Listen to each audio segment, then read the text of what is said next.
Presiden Indonesia ke-6 Susilo Bambang Yudhoyono bertemu dengan Presiden Joko Widodo di Istana Bogor.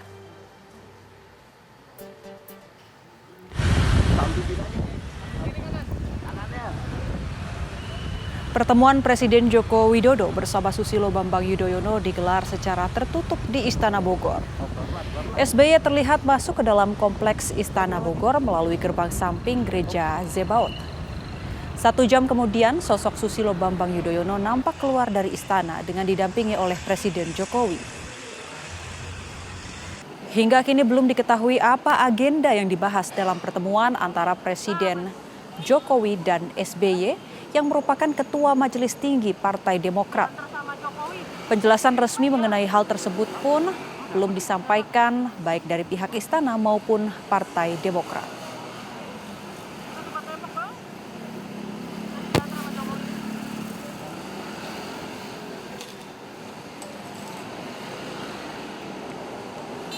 Ya, pemirsa, sebelumnya momen Rakernas PDIP akhir pekan lalu seolah menjawab isu keretakan hubungan antara Presiden Joko Widodo dan Megawati Soekarno Putri. Meski tampak akrab saat Rakernas, Presiden Joko Widodo dituding masih setengah hati untuk mendukung calon presiden dari PDIP, Ganjar Pranowo.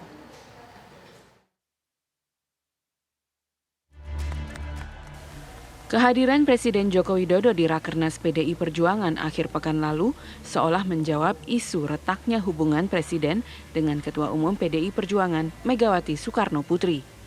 Bergandengan tangan dengan Megawati, Presiden Joko Widodo juga tampak akrab dengan calon presiden dari PDI Perjuangan, Ganjar Pranowo. Bahkan pernyataan Presiden di Rakernas dianggap sebagai bentuk dukungan terhadap Ganjar. Saya sangat setuju apa yang tadi disampaikan oleh Ibu Ketua Umum, Bu Mega.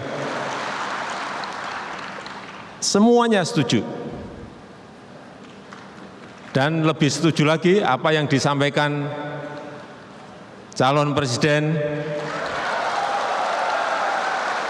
Pak Ganjar Pranowo.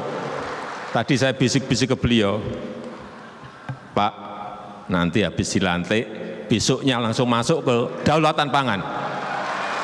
Nggak usah lama-lama. Namun, pengamat politik M. Kodari justru menilai berbeda. Ia menyoroti sikap Presiden Joko Widodo yang seolah menjaga jarak dan menghindari dukungan langsung terhadap Ganjar Pranowo. Pertama, saya menyayangkan Pak Jokowi ini pidatonya ini kalimatnya kurang lengkap gitu. Habis dilantik ya, kemudian langsung masuk kerja kedaulatan pangan. Ini dilantik sebagai apa ini? Apakah dilantik sebagai Menteri Pertanian misalnya? Kebetulan sekarang Menteri Pertanian lagi ada rame-rame begitu. Ya tentunya kan kalau kalimatnya dilengkapi maka pesannya menjadi lain. Yang kedua Bang Panda, sebetulnya begini, kalau saya melihat pidato secara keseluruhan bukan sepotong tadi ya. Menurut saya sebetulnya Pak Jokowi di situ agak menghindar loh, agak menghindar. Menghindarnya di mana? Bicara mengenai Pilpres. Karena beliau di situ untuk sebuah acara Rakernas itu pidato, saya kan dengar pidatonya Pak Jokowi ya, itu hampir-hampir mutlak bicara mengenai kedaulatan pangan begitu sebetulnya. Tidak bicara mengenai capres begitu ya, copras-capres, tidak berbicara mengenai dukungan. Bahkan saya, mohon maaf ya, saya merasa kalau Pak Jokowi itu kemudian betul-betul mendukung Mas Ganjar secara eksplisit, harusnya banyak yel-yel di dalam situ ya. Ada banyak endorsement-endorsement yang lain. Bukan cuma sekedar kalimat yang tidak lengkap tadi itu gitu loh. Jadi kalau saya ngelihatnya, mohon maaf Bang Panda, kalimatnya nggak lengkap. Jadi ini habis dilantik sebagai siapa? Kalau sebagai Menteri Pertanian kan, saya lanjut ya. Habis dilantik menjadi Menteri Pertanian, langsung masuk kerja kedaulatan pangan. Sementara itu, politisi PDI Perjuangan Pandana Baban membantah isu keretakan hubungan antara Presiden Joko Widodo dan Megawati. Pak Jokowi itu sudah nyatu dengan Mega, dengan Ganjar. Itu jadi tidak ada kita dan orang warga semua PDI Perjuangan menangkap signal itu, tidak ada 1 milimeter pun keretakan di antara mereka. Gitu loh. Untuk ini alamiah kan? Dia turun ya tadi sebelumnya kan di antara anaknya Prananda. Begitu turun karena di sampingnya ada Jokowi, di sampingnya ada Ganjar, mereka lah alamiah ini apa adanya, bukannya rekayasa-rekayasa. Gitu loh. Nah, dalam penampilan ini kelihatanlah bagaimana. Lihat dulu ketulusannya itu. Waktu ada yang kalau boleh di-shoot ya, bagaimana tangannya Jokowi mula-mula menawarkan tangan dia, langsung ditangkap sama Mega. Isu keretakan hubungan Presiden Joko Widodo dengan Megawati bermula dari ketidakjelasan sikap dan dukungan Presiden terhadap calon Presiden dari PDI Perjuangan, Ganjar Pranowo. Apalagi putra bungsu Presiden Kaisang Pangarep saat ini sudah menjadi Ketua Umum PSI yang justru lebih dekat ke Capres Prabowo Subianto. Tim TV One mengabarkan.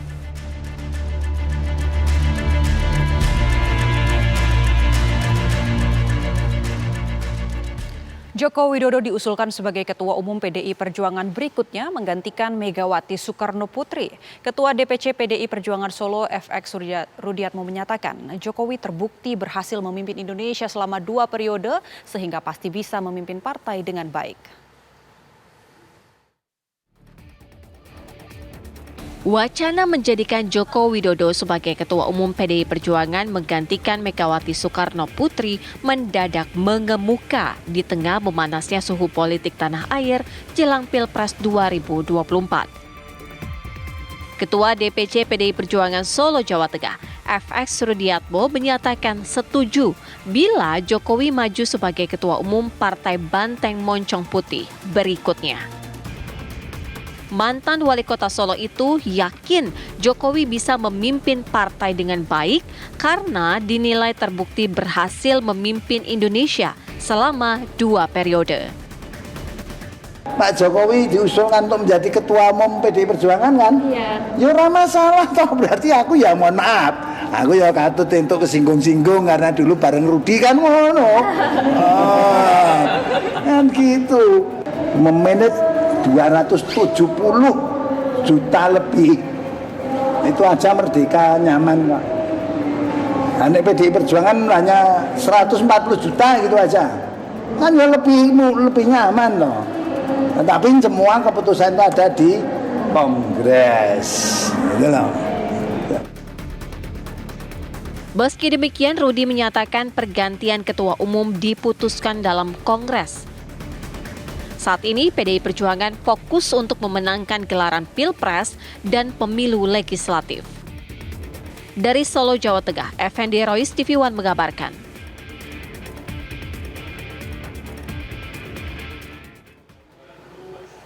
Mahkamah Agung meminta agar Komisi Pemilihan Umum KPU tidak mempermudah mantan narapidana korupsi untuk menjadi calon anggota legislatif. Nantinya mantan narapidana kasus korupsi butuh waktu minimal 5 tahun setelah bebas untuk bisa menjadi caleg. Mahkamah Agung akhirnya mengabulkan keberatan hak uji material atau judicial review terkait mantan napi korupsi yang akan kembali nyalek. Permohonan yang diajukan Indonesian Corruption Watch, Perludem, dan sejumlah mantan pimpinan KPK itu terdiri dari pasal 11 ayat 6 PKPU nomor 10 tahun 2023 dan pasal 18 ayat 2 PKPU nomor 11 tahun 2023. Dengan putusan ini, maka mantan napi korupsi baru diizinkan kembali ikut pilkada harus melewati jangka waktu 5 tahun setelah mantan terpidana menjalani hukuman. Jadi artinya gini, kita nggak boleh lagi sekarang itu berdemokrasi karena terlalu jauh dari filosofi membangun demokrasi yang benar. Dan itu putusan MA hari ini saya lihat keren ya, kalau dia mendorong pertumbuhan demokrasi yang benar, demokrasi yang berintegritas, kemudian menjamin. Tapi memang ada menjamin kesinambungan ya. Walaupun dalam putusan itu ada disebut begini, yang menurut saya ini kita bisa berdebat di sini. Tapi saya juga sependapat di situ sebenarnya. Tapi menarik untuk didiskusikan adalah bahwa tidak ada jaminan seseorang itu tidak melakukan lagi. Itu ada di putusan itu disebut. Itu juga yang saya pikirin. Gitu. Iya, tidak ada jaminan. Tapi saya pikir tidak ada jaminan itu, ya ini akhirnya hukum harus benar. Namun vonis Mahkamah Agung ini dinilai tidak adil bagi para narapidana yang sudah menjalani hukumannya. Jadi kita ini sudah ada kesan dendam. Jadi kalau orang kena mau matiin. Udah nggak bisa ngapain lagi. Bisa ngapain, bukan selesai lah. Padahal KPK sendiri nggak bisa bersih amat juga. Kita duduk contoh misalnya, grupnya nih ya. Kata Bang Saud, untung gue 20 ribu. Kalau Bang Saud, orang diam-diam aja. Orang udah aturannya ada. 5 tahun MK udah selesai. Iya. Ya itu udah dihukum, dia udah dihukum. Maksud saya yang ngeributin nih orang sebenarnya nggak bersih-bersih amat juga. Dengan putusan dari Mahkamah Agung, hingga hari ini Komisi Pemilihan Umum KPU masih belum memberikan respon. Apakah akan membatalkan pencalonan para mantan koruptor atau justru tetap meloloskannya untuk pemilu 2024 mendatang? Tim TV One mengabarkan.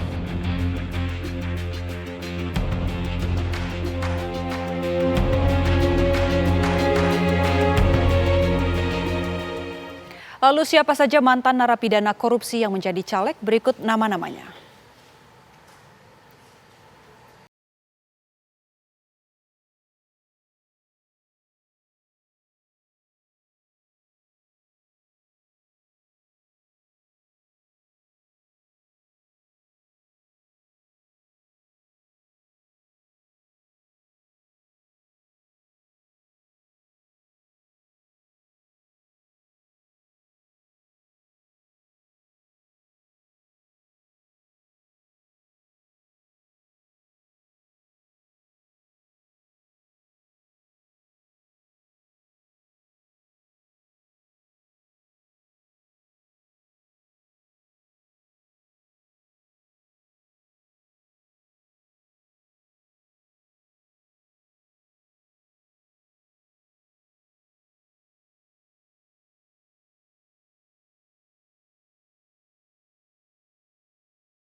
Baca Pres Anies Baswedan melakukan ziarah ke makam sejumlah tokoh di Kabupaten Banyumas, Jawa Tengah.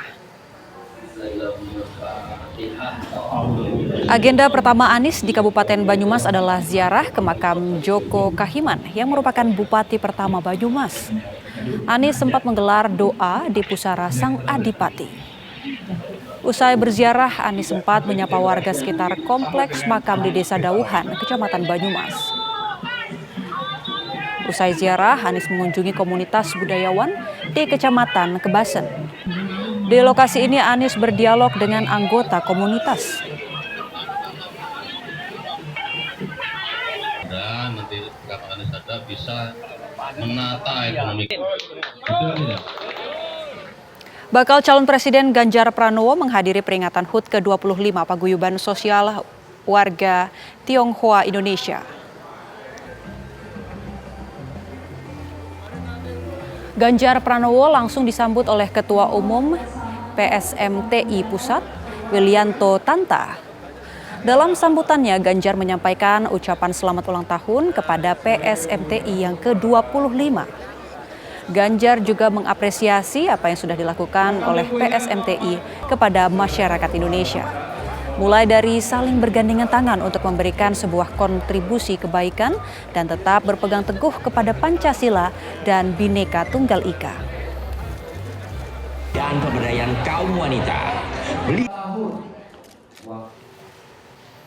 Sementara itu, Menteri Pertahanan Prabowo Subianto menerima kunjungan Ketua Umum PP Pemuda Muhammadiyah dan jajarannya di kantor Kementerian Pertahanan.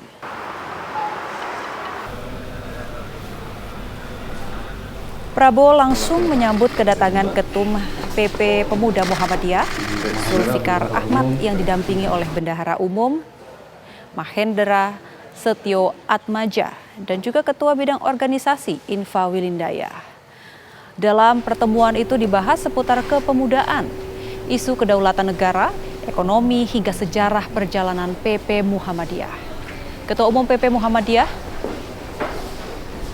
Zulfikar merasa terhormat dapat diterima untuk bersilaturahmi dengan Prabowo secara langsung. Muhammadiyah yang muda-muda, benar nggak? Mungkin ya? Betul. Kalau kita di dengung kan benar nggak ya? Kepala sekolah. Umur 29 tahun. Kepala sekolah. Umur 20, panglima besar TNI umur 29 tahun dilantik. Luar biasa, ya kan? Mampu. Berarti beliau otodidak ya. Pemirsa, sejumlah relawan terus melakukan manuvernya dalam mendukung kandidat capres pilihan mereka. Dukungan silakan dalam bentuk mulai dari deklarasi dan pembentukan relawan pendukung capres.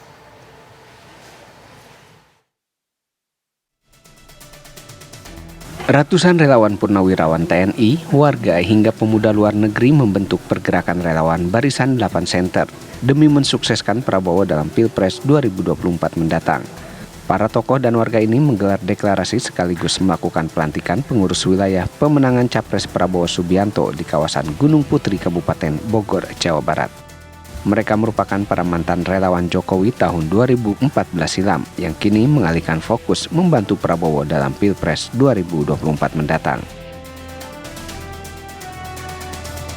Ribuan massa buruh di Provinsi Kepulauan Riau mendeklarasikan diri untuk mendukung bakal calon Presiden Ganjar Pranowo pada Pilpres 2024.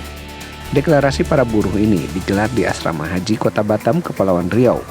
Gerakan ini diprakarsai relawan buruh Sahabat Ganjar. Ketua Relawan Buruh Sahabat Ganjar, Immanuel Darmawan, menyebut para buruh di Kepri berharap Ganjar dapat memperhatikan nasib buruh di Indonesia jika terpilih. Mendekati Pilpres, relawan Bakorsi pendukung Anies di tingkat kecamatan terus bertambah.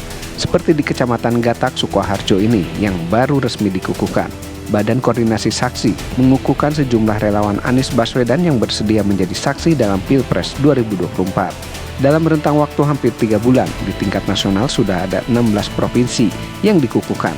Sedangkan tingkat kabupaten dan kota ada 90 dan saat ini masuk di tingkat kecamatan. Tim TV One mengabarkan. Pemirsa, tetaplah bersama kami, Kabar Pemilu masih akan kembali sesaat lagi.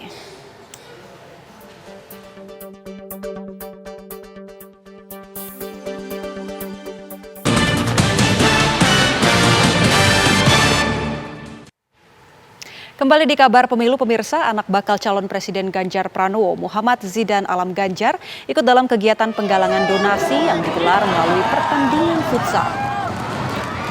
Dalam kesempatan ini, putra tunggal Ganjar Pranowo ini tampil bersama sejumlah selebriti, mulai dari Atta Halilintar, Raffi Ahmad, hingga sejumlah pemain bola senior. Kegiatan event futsal charity bertajuk Gol Kampung memiliki tujuan untuk memberikan bantuan kepada penyandang disabilitas.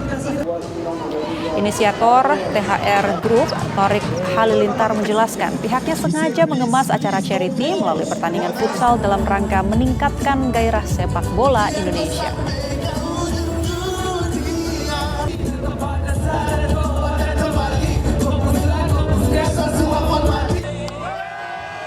Ya pemirsa, informasi tadi sekaligus menutup jumpa kita di Kabar Pemilu hari ini. Akhir kata mewakili segenap tim yang bertugas, saya Anggia Eboni pamit undur diri. Terima kasih atas perhatian Anda. Sampai jumpa.